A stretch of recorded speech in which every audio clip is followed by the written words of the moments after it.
अस्सलाम वालेकुम नाज़रीन, मैं हूं आपका मेज़बान जहां ज़ेब मुनीर और आप देख रहे हैं वॉच आवर पाकिस्तान। ये पाकिस्तानी मिनिस्टर लोगों को रिक्वेस्ट कर रहा है कि चाय की कंजम्पशन को कम से कम रखा जाए क्योंकि पाकिस्तानी इकोनॉमी कोलैप्स कर रही है। मैं ये भी कौम से अपील करूंगा कि हम चाय की एक एक प्याली दो प्यालियां कम कर दें, क्योंकि जो चाय हम इंपोर्ट करते हैं वो भी हम उधार लेकर इंपोर्ट करते हैं। कुछ दिनों पहले ये वीडियो वायरल हो गई थी कि पाकिस्तान भी श्रीलंका की तरह बैंकक्रप्ट हो गया है and Pakistan is worried. Let me tell you why. अगस्त में नए एकेडमिक ईयर में स्टूडेंट्स के लिए बुक्स प्रिंट नहीं हो सकती। वजह यह है कि पेपर ख़त्म हो चुका है। सिचुएशन इतनी ख़राब हो चुकी है कि IMF ने कहा है कि अपने सरकारी मुलाजमीन की तनख्वाहों को बंद करें और पेट्रोल की कीमत 230 रुपये तक पहुँच चुकी है। Is this the end of Pakistani economy? आइए समझते हैं कि पाकिस्तान की इकोनॉमी के साथ कैसा हाल हुआ और इस स्टोरी से पाकिस्तान क्या सीख सकता है। ये वीडियो बहुत इंटरेस्टिंग है। इस वीडियो में हम लोग ये पॉइंट डिस्कस करेंगे जो कि मेरे चार्ट में आपको मेंशन है, नज़र आ रहे होंगे। इन सब पॉइंट्स पे आज की डिस्कशन होगी। पूरी पिक्चर को जानने के लिए इस वीडियो को एंड तक देखें और अपने दोस्तों तक शेयर भी करें। आपको ये सुन के हैरानी होगी, जब पाकिस्तान बना 1947 में पाकिस्तान इंडिया से ज़्यादा ग्रो कर रहा था। सिर्फ भारत से ही नहीं बल्कि तमाम एशियाई ममालिक में 2% से आगे था और साउथ एशिया की फास्टेस्ट ग्रोइंग कंपनी में शामिल था।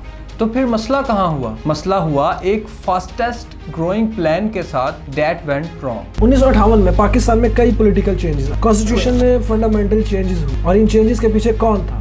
वो शख्स था जनरल अयूब खान। जनरल अयूब खान तो पॉलिटिशियन थे ही नहीं, वो पाकिस्तान के पहले नेटिव कमांडर इन चीफ थे। लेकिन जब आर्मी और पॉलिटिशियंस की आपस में ना बनी तो जनरल अयूब खान ने पाकिस्तानी पॉलिटिशियंस में इंटरवीन करते हुए कॉन्स्टिट्यूशन को तोड़ा और खुद को प्रेसिडेंट बनाया।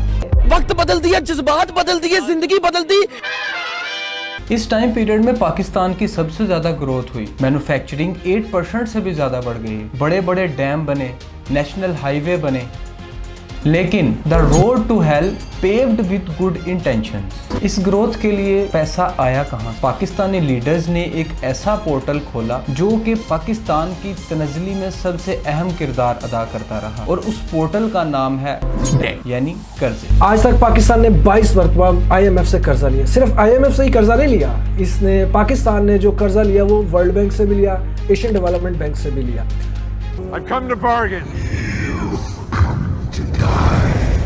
सी इटसेल्फ डेब्ट पूरा नहीं होता। हर मुल्क कर्जे लेता है, लेकिन लिया हुआ कर्जा इस्तेमाल कहाँ हो रहा है ये सबसे ज़्यादा उसके सक्सेस और फेलियर पे डिपेंड करता है। डेब्ट से आया हुआ पैसा अगर मुल्क की तरक्की के लिए इस्तेमाल किया जाए तो वो मुल्क को आगे ले जाता है, लेकिन स्किल डेवलपमेंट और इंफ्रास्ट्रक्चर पे पाकिस्तान का शुरू से ही ध्यान नहीं रहा, क्योंकि उनका एक चीज़ पे ध्यान रखा है शुरू से और वो है पाक आर्मी।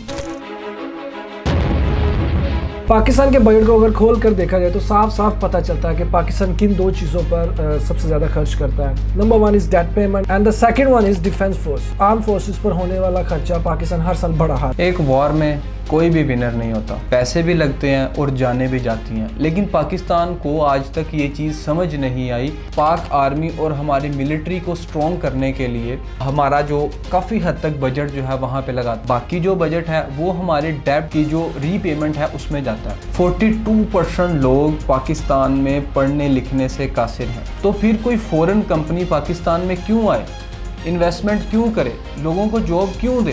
इस सारी सिचुएशन की वजह से पाकिस्तान एक ऐसे ट्रैप में फंस चुका है जिसे डेब्ट ट्रैप कहते हैं, और इस ट्रैप से निकलने का एक ही तरीका है और वो है और कर्जे लो। मतलब कि सोचिए आप एक कार लेते हैं, लेकिन आपके पास उसमें डलवाने के लिए फ्यूल नहीं है। आप एक पेट्रोल पंप पे जाते हैं और वहाँ से उधार फ्यूल लेते हैं, लेकिन आप उसको प्रॉपर मैनेज नहीं कर पाते और कुछ देर बाद वो फ्यूल ख़त्म हो जाता है, वो तेल ख़त्म हो जाता है। तो आप दोबारा अगले पेट्रोल पंप पे जाते हैं और वहाँ से दोबारा आप उधार ले लेते हैं, पुराने उधार को दिए बगैर, मतलब उसको क्लियर किए बगैर। दोस्तों, पाकिस्तान का हाल कुछ ऐसा ही है। पहले IMF से कर्जे लिए और उनको क्लियर किए बगैर वर्ल्ड बैंक और दूसरे बैंक से कर्जे और दूसरे ममालिक से कर्जे लिए जा रहा है, जो कि हमारे मुल्क को डुबाने के दहाने पे ले आया। तमाम ममालिक तक तो ठीक था, लेकिन जब पाकिस्तान की गाड़ी टोटली रुक गई ना, सेम पाकिस्तान का हाल उसी गाड़ी की तरह है, लेकिन जब उसकी गाड़ी रुक गई तो वहाँ पे पाकिस्तान एक सबसे चालाक पेट्रोल पंप पे गया। उस पेट्रोल पंप का नाम है चाइना।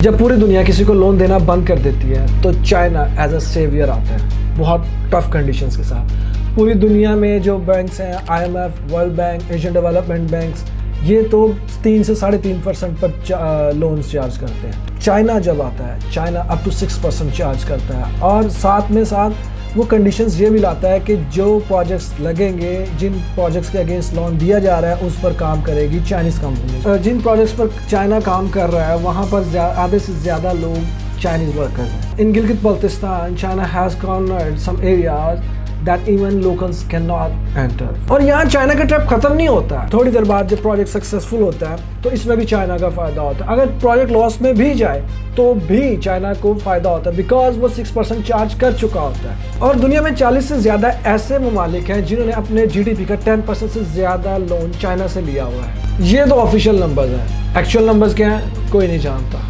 पाकिस्तानी होने की वजह से हमारे लिए ये सोचने की बात है कि अगर पाकिस्तान चाइना से लिए हुए कर्जे वापस ना कर सका तो पाकिस्तान का क्या हाल होगा। जैसे आप एक गाड़ी लेते हैं EMI पे, बैंक्स के थ्रू गाड़ी लेते हैं और आप उसकी किस्तें वापस नहीं कर पाते, आप टाइम टू टाइम EMI नहीं भर पाते, तो वो बैंक गाड़ी की कस्टडी आपसे ले लेता है। तो आप आगे समझदार हैं कि मैं कहना क्या चाह रहा हूँ। पाकिस्तान चाइना इकोनॉमिक कॉरिडोर, इसमें एक सबसे बड़ा पहलू है। इंडिया के लिए बहुत बुरी खबर है अगर पाकिस्तान चाइना को वो जगह लीज पे दे देता है तो।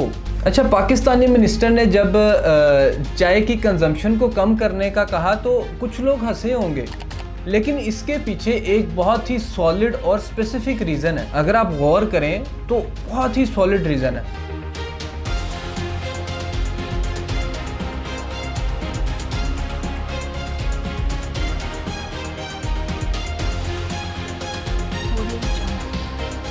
अब चाय कम करने के साथ साथ हुकूमत ने कहा कि साथ साथ अपनी दुकानों को टाइमली बंद करें, जल्दी बंद करें।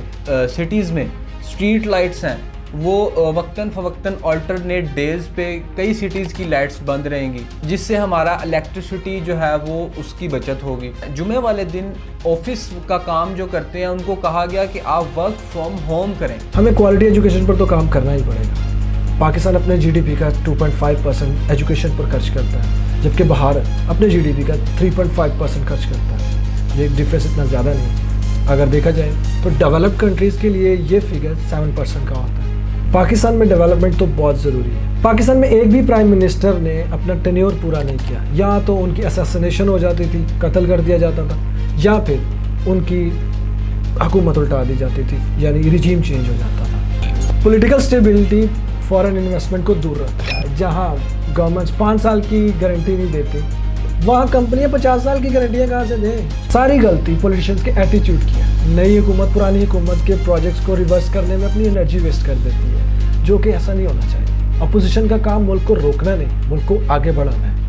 यही वो वजूहत है जिनकी वजह से हमारा मुल्क तरक्की नहीं कर पा रहा। एक तो हम कॉन्स्टेंटली रिजीम्स चेंज करते हैं, अपनी पॉलिटिकल इंस्टेबिलिटी को नहीं फोकस आउट कर रहे, ठीक है, और फिर जो intervention of arm forces like our generals वो हो रही है। इन सब की वजह से मुल्क में पॉलिटिकल इंस्टेबिलिटी है, इकोनॉमिकल इंस्टेबिलिटी है, इन्वायरमेंटल इंस्टेबिलिटी है, लाइक हर चीज़ अनस्टेबल है सिर्फ इन वजूहात की वजह से। हमें क्या करना है? हमें ये करना है कि अपने वोट की पावर को यूज़ करें, ऐसे पॉलिटिशियंस चूज़ करें जो इस एटीट्यूड को अडॉप्ट ना कर सकें, ताकि हमारा मुल्क अच्छी तरह से चल सके। या आप पाकिस्तानी इकोनॉमी और पॉलिटिक्स के बारे में और वीडियोस देखना चाहते हैं तो हमें कमेंट सेक्शन में ज़रूर बताएं। यही जानने के बाद हम प्रिवेंटिव मेजर्स ले सकते हैं और अपने लीडर्स से अकाउंटेबिलिटी डिमांड कर सकते हैं, और साथ ही साथ अपने मुल्क को डिफ़ॉल्ट होने से भी बचा सकते हैं। और यही इंपॉर्टेंट मैसेज आप तक पहुँचाने से मुझे फ़र्क पड़ता है। जी, तो ये थी आज की वीडियो जो मैंने अली हमजा शेख ने और मेरे को ऑथर जाज़ेब मुनीर ने मिलकर लिखी और आप तक एक अच्छा मैसेज दिया, आपको पाकिस्तान की इकोनॉमी और पॉलिटिक्स के बारे में हकीकत से आगाह किया। अगर आपको ये वीडियो पसंद आई तो इसको लाइक और शेयर कीजिए, और आइंदा आने वाली वीडियोस के लिए हमारे चैनल्स को सब्सक्राइब कीजिए। मुझे दीजिए इजाज़त। अल्लाह हाफ़िज़।